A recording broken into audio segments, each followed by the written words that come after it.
বিচ্ছেদের এক ঘটনা। একটা ছেলে একটা মেয়েকে অনেক ভালোবাসতো। মেয়েটা যা বলতো ছেলেটা পাগলের মতো শুনতো। কিন্তু মেয়ের একটাই অভিযোগ ছিল, ছেলে নাকি মেয়েটাকে ভালোবাসে না। এই অভিযোগ দেওয়ার কারণ হচ্ছে, মেয়ে কিছু আবদার করলে ছেলে সেটা পূরণ করতে পারতো না কিংবা পূরণ করতে দেরি হতো। আর ছেলে পূরণ করতে দেরি হওয়ার কারণ, ছেলে বেকার। ছেলে টিউশনি করে কিছু টাকা জমিয়ে ওই শখগুলা পূরণ করতো। আর বাসা থেকে ছেলেকে তেমন টাকা দিত না।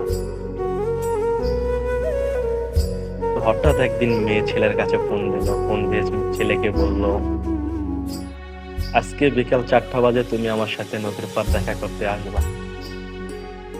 ছেলে তখন হাসি দিয়ে বলল, ঠিক আছে।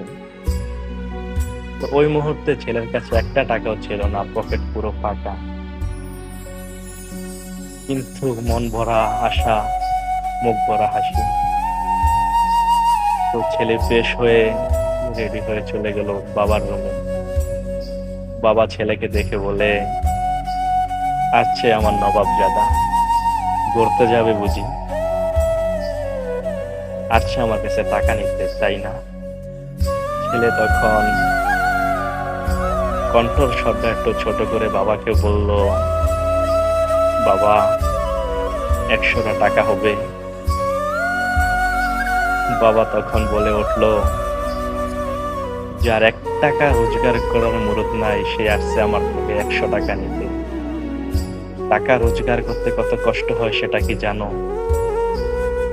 বন্ধুদেরকে নিয়ে ঘুরতে যায় বা আসছো আমার কাছে টাকা নিতে, পারলে ইনকাম করে যাও।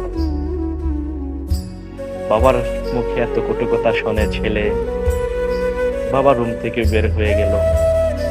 মনে মনে ভাবতেছে, হায় রে, আজও বুঝি দেখা হবে না প্রিয়তমার সাথে। মনে কষ্ট নিয়ে বাগান থেকে একটা গোলাপ ফুল ছিঁড়ে বুক পকেটে নিয়ে চলে গেল প্রিয়তমার সাথে দেখা করতে। পকেটে টাকা নাই বলে হেঁটেই রওনা দিল। গিয়ে দেখতে যাচ্ছে তার প্রিয়তমা বসে আছে। প্রিয়তমাকে দেখে বলল, কখন আসবে? প্রিয়তমা ঝাড়ি দিয়ে বলল, এখনই তোমার আসার সময় হলো। সেই 2 ঘন্টা আগে তোমার জন্য আইসা আমি এখানে ওয়েট করতেছি। ছেলে বলে উঠলো, রাগ করো না প্রিয়তমা, রোডে অনেক জ্যাম, তাই দেরি হয়েছে। প্রিয়তমা বলে, হয়েছে, আর বাহানা দেখাতে হবে না, পকেট ফাঁকা বুঝি?